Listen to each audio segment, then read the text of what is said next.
여러분, 흔히 엄친아라고 하죠. 그리스 신화에도 못하는 게 없는 완벽한 사기캐가 있습니다. 바로 태양과 예술의 신 아폴론입니다. 제우스의 아들인 그는 그리스인이 가장 사랑했던 이상적인 남성상이기도 했죠. 아폴론은 말 그대로 올라운더입니다. 황금 리라를 켜며 예술가들을 이끄는 마에스트로였고, 델포이에서 미래를 내다보는 예언가였으며 죽어가는 사람도 살리는 의술의 신이었습니다. 심지어 은화살 한 방으로 괴물 파이톤을 때려잡는 올림픽급 풍수였죠. 하지만 성격은 꽤 까칠했습니다. 자신의 연주 실력에 도전한 마르시아스의 살가죽을 벗겨버릴 정도로 잔혹한 면이 있었죠. 또 너무 완벽해서일까요? 사랑 앞에서는 늘 꽝이었습니다. 에로스의 화살을 맞고 요정 다프네에게 첫눈에 반해 쫓아갔지만 그를 거부한 다프네는 결국 월계수나무로 변해버립니다. 결국 그는 사랑을 이루지 못한 채 평생 그 잎으로 역근관을 쓰고 다녀야 했죠. 태양처럼 밝게 빛나지만 그만큼 짙은 그림자를 가졌던 신 아폴론. 이성적이고 질서 정연한 아폴론적이라는 말은 바로 그의 완벽함에서 나왔습니다. 하지만 우리 인생도 그처럼 모든 걸 갖췄다고 해서 꼭 행복한 것만은 아닐지도 모르겠네요. 여러분이 생각하는 아폴론의 가장 멋진 매력은 무엇인가요? 구독, 좋아요, 공유 부탁드리며 안녕히 계세요. 여러분, 아폴론 하면 떠오르는 이미지가 광명의 신이죠. 하지만 그의 본 모습은 누구보다 잔인하고 뒤끝 장렬하는 복수의 화신이었습니다. 아폴론에게는 코로니스라는 연인이 있었습니다. 그런데 그녀가 다른 남자와 바람을 피우고 있다는 소식을 까마귀가 전해오죠. 분노 조절 장애가 도진 아폴론은 확인도 안 하고 그녀에게 화살을 쏴버립니다. 죽어가던 코로니스가 당신의 아이를 임신 중이었는데 라고 말하자 그제야 후회하지만 이미 늦었죠.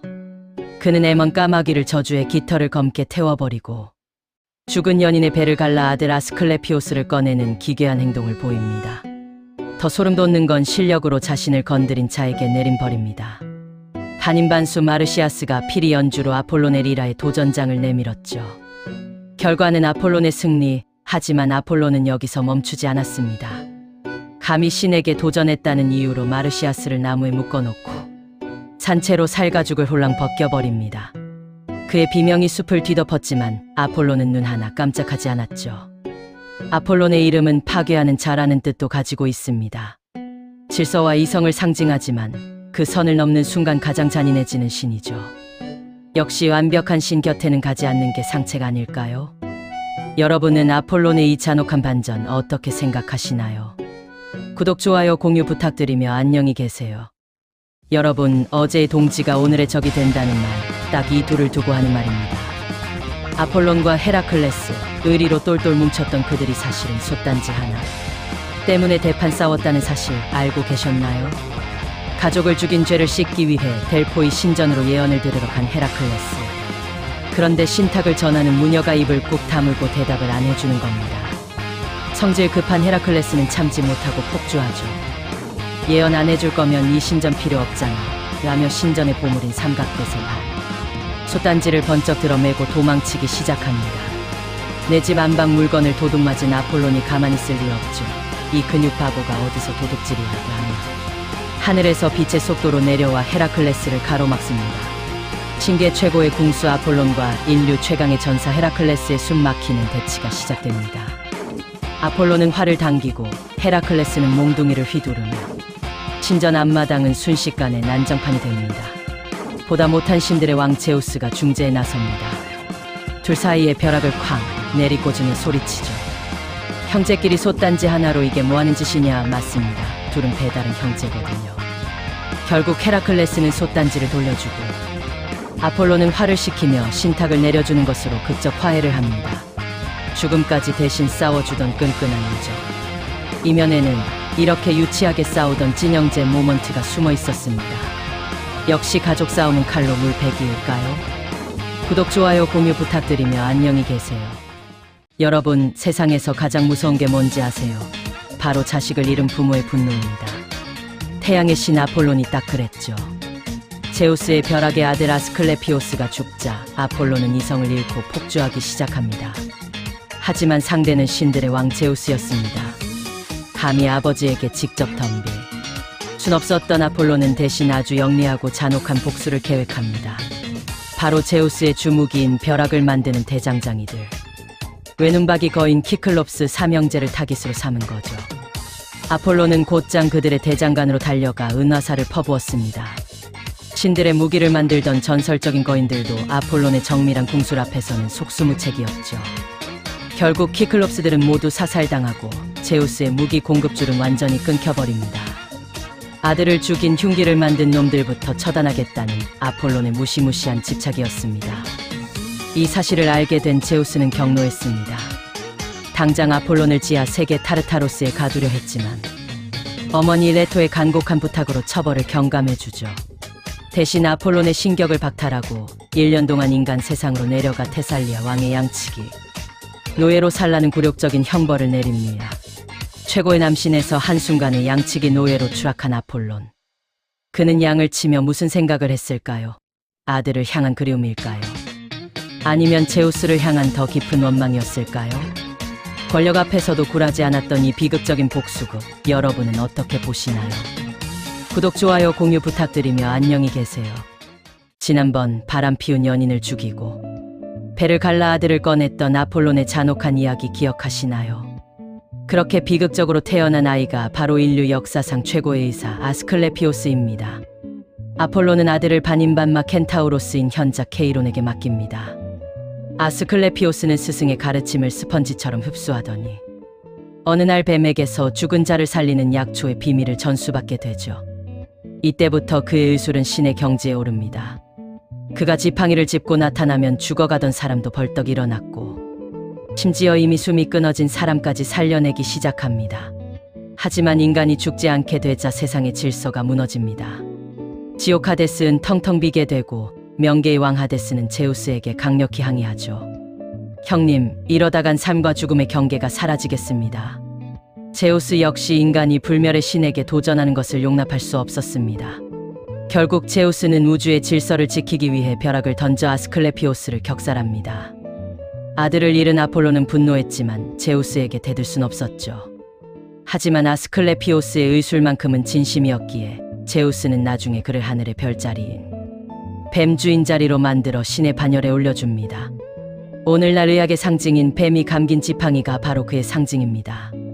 죽음을 극복하려 했던 그의 도전은 비극으로 끝났지만 인류는 여전히 그를 의학의 아버지로 기억하고 있죠. 만약 여러분이 죽은 사람을 살릴 수 있다면 그 힘을 사용하시겠습니까? 구독, 좋아요, 공유 부탁드리며 안녕히 계세요. 여러분, 로또 번호를 정확히 아는데 아무도 내 말을 믿어주지 않는다면 어떨까요? 여기 100% 적중하는 예언을 하고도 미친 취급을 받았던 비운의 공주가 있습니다. 바로 트로이의 카산드라입니다.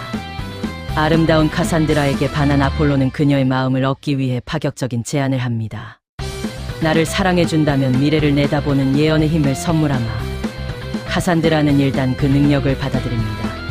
하지만 정작 힘을 얻고 나니 아폴론의 오만한 태도가 싫어졌고 결국 그의 구애를 딱 잘라 거절해버리죠. 신을 물먹인 대가는 혹독했습니다. 아폴로는 한 번 준 선물은 뺏지 않겠다. 대신 보너스를 주지 라며 그녀의 입술에 입을 맞춥니다. 그건 축복이 아니라 설득력을 뺏어가는 저주였습니다. 이제 카산드라는 미래를 정확히 보지만 그 누구도 그녀의 말을 믿지 않게 된 겁니다. 전쟁이 터지자 카산드라는 절규했습니다. 저 목마를 성 안으로 들이면 트로이는 불바다가 돼요. 하지만 사람들은 그녀를 비웃으며 미친 여자 취급을 했고 결국 목마를 들였습니다. 그녀는 자기 나라가 망하는 걸 생생하게 지켜보면서도 아무것도 바꿀 수 없는 지옥 같은 삶을 살아야 했죠. 사랑을 주지 않는다는 이유로 한 여자의 인생을 송두리째 파괴한 아폴론의 뒤끝. 역시 이성적인 태양신이라도 질투와 분노 앞에서는 인간보다 더 잔인해지는 것 같네요. 여러분은 미래를 알면서도 바꿀 수 없는 능력이 생긴다면 그 힘을 갖고 싶으신가요? 구독, 좋아요, 공유 부탁드리며 안녕히 계세요. 지옥 같은 노예 생활에서 자신을 인간적으로 대해준 아드메토스 왕. 1년의 형기를 마치고 올림포스로 복귀한 아폴로는 이 은혜를 잊지 않았습니다. 그는 곧장 운명의 여신들을 찾아가 술을 먹여 취하게 만든 뒤 파격적인 약속을 받아냅니다. 아드메토스 대신 죽어줄 사람만 있다면 그의 수명을 연장해달라. 하지만 세상에 대신 죽어줄 사람은 없었습니다. 나이든 부모조차 거절했죠. 그때 왕비 알케스티스가 나섰습니다. 사랑하는 남편을 위해 제가 대신 가겠습니다.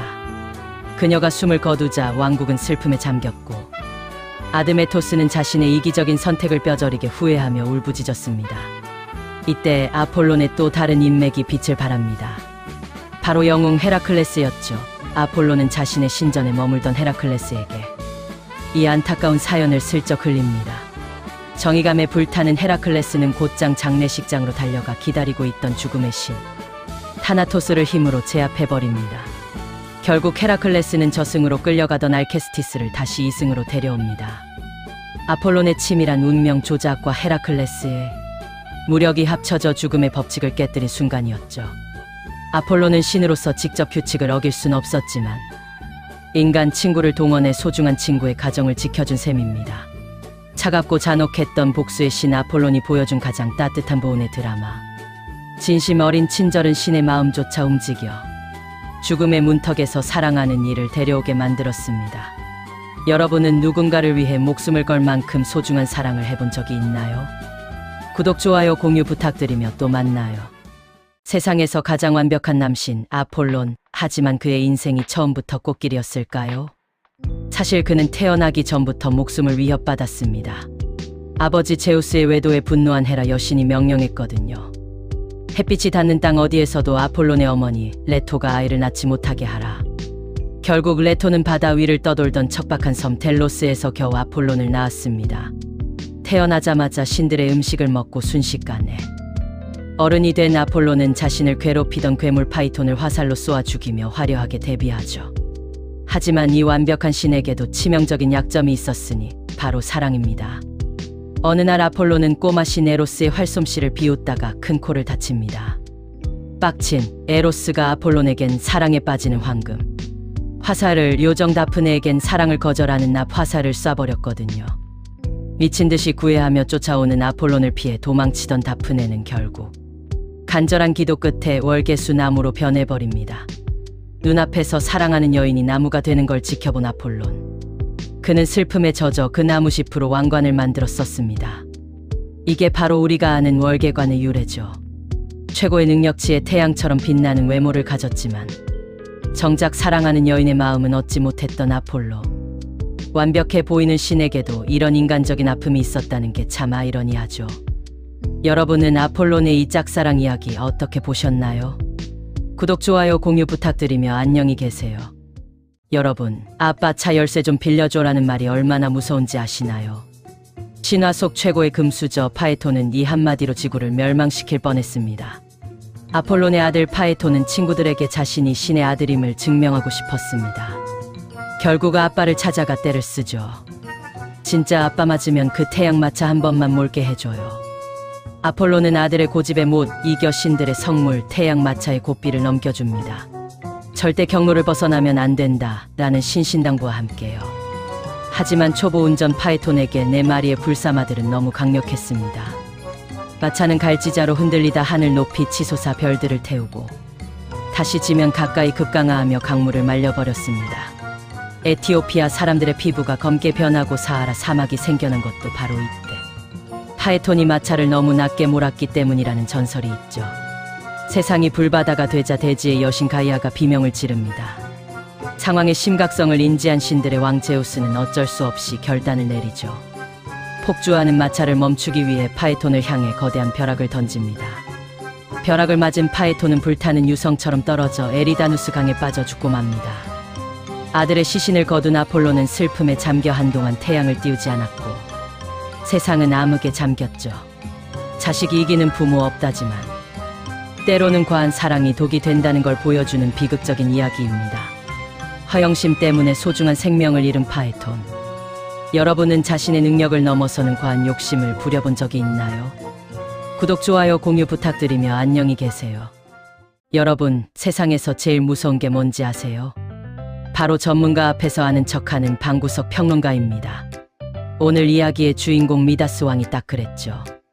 어느 날 목심판 팬이 자신의 피리 실력을 뽐내며 감히 음악의 신 아폴론에게 도전장을 내밉니다. 심판은 산의 신 트몰로스가 맡았죠. 아폴론은 우아하게 황금 리라를 연주했고 판은 투박하지만 흥겨운 피리를 불었습니다. 결과는 당연히 아폴론의 압승. 그런데 여기서 눈치 없는 미다스 왕이 끼어듭니다.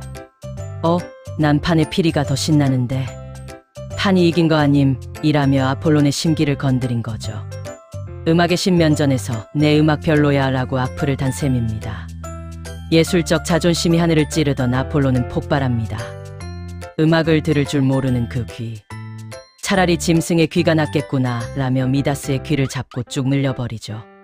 순식간에 미다스의 귀는 털이 숭숭 난 당나귀 귀로 변해버립니다.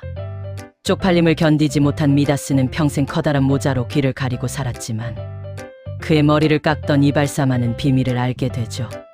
결국 참다 못한 이발사가 구덩이에 대고 외친 임금님 귀는 당나귀 귀라는 소리가 바람을 타고 온 세상에 퍼지게 됩니다. 신의 완벽함에 토를 달았다가 평생 모자 신세를 지게 된 미다스 왕. 아폴로는 이성적인 신이었지만 자기 전공 분야만큼은 절대 양보 없는 뒤끝 끝판왕이었습니다. 여러분 주변에도 이런 자존심 강한 예술가 친구 한 명쯤 있지 않나요? 구독, 좋아요, 공유 부탁드리며 안녕히 계세요. 여러분, 어제까지 우주의 슈퍼스타였는데 오늘 당장 남의 집 머슴이 된다면 어떨까요? 제우스의 눈밖에 난 아폴론이 딱 그 꼴이 됐습니다. 아들을 죽인 복수로 키클롭스를 몰살한 죄, 그 대가는 혹독했습니다. 제우스는 아폴론의 모든 신통력을 뺏고 지상으로 추방합니다. 1년 동안 인간의 노예로 살며 자숙해라. 그렇게 도착한 곳이 페라이의 왕 아드메토스의 목장이었죠. 황금 옷 대신 거친 가죽옷을 입고 리라 대신 양치기 지팡이를 든 아폴로. 신전의 향기 대신 양똥 냄새를 맡으며 살아야 하는 처절한 유배 생활이 시작된 겁니다. 그런데 여기서 반전이 일어납니다. 주인인 아드메토스 왕이 너무나 인격자였던 거죠. 그는 노예로 온 아폴론을 함부로 대하지 않고 진심으로 아껴주었습니다. 감동한 아폴로는 자신의 정체를 숨긴 채 몰래 신의 축복을 내립니다. 그가 돌보는 양들은 모두 쌍둥이를 낳아 가축이 기하급수적으로 늘어났고 왕국은 유례없는 풍요를 누리게 됩니다. 유배 기간이 끝날 무렵 아폴로는 아드메토스에게 큰 선물을 줍니다. 죽을 운명이었던 왕을 위해 운명의 여신들을 설득해 대신 죽어줄 사람만 있다면 수명을 연장해주겠다는 파격적인 조건을 받아낸 거죠.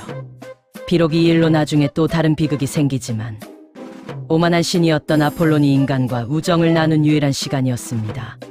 가장 높은 곳에서 가장 낮은 곳으로 추락했지만 오히려 그곳에서 진정한 인간미를 배웠던 아폴로. 여러분은 인생의 가장 힘든 시기에 아드메토스 같은 진정한 친구를 만나보신 적이 있나요? 구독, 좋아요, 공유 부탁드리며 안녕히 계세요. 폭주하던 태양마차가 벼락을 맞고 추락한 그날, 강물에 빠져 죽은 파에톤의 시신을 보며 세상을 잃은 듯 울부짖던 사람들이 있었습니다. 바로 그의 누이들인 헬리아데스입니다. 그녀들은 에리다누스 강가에서 무려 넉 달 동안이나 동생의 이름을 부르며 통곡했습니다. 그 슬픔이 얼마나 깊었는지 신들조차 차마 눈뜨고 볼 수 없을 정도였죠. 하지만 슬픔은 멈추지 않았고 그녀들의 몸에는 기이한 변화가 나타나기 시작합니다. 발은 땅속 깊이 뿌리를 내리고 부드러운 피부는 딱딱한 나무 껍질로 변해갔습니다. 서로의 손을 잡으려 했지만 손가락 끝에서는 잎사귀가 돋아났죠. 놀란 어머니가 껍질을 벗겨 그녀들을 구하려 했지만 나무가 된 딸들은 비명을 질렀습니다. 어머니, 제발 멈춰주세요. 나무 껍질이 바로 저희의 몸이에요. 결국 그녀들은 강가에 늘어선 포플러 나무가 되었습니다. 하지만 나무가 되어서도 슬픔은 마르지 않았습니다. 그녀들이 흘린 마지막 눈물은 나뭇결을 타고 흘러내려 태양빛에 단단하게 굳어졌죠. 이것이 바로 황금빛으로 빛나는 보석, 호박게임별의 기원입니다. 동생을 향한 누나들의 지독한 사랑이 아름다운 보석으로 남은 셈이죠. 오늘날에도 강가에서 바람에 흔들리는 포플러. 나무 소리는 마치 파이톤을 그리워하는 누이들의 속삭임처럼 들리곤 합니다. 여러분은 누군가를 위해 이토록 진심 어린 눈물을 흘려본 적이 있나요? 구독, 공유, 좋아요 부탁드리며 안녕히 계세요.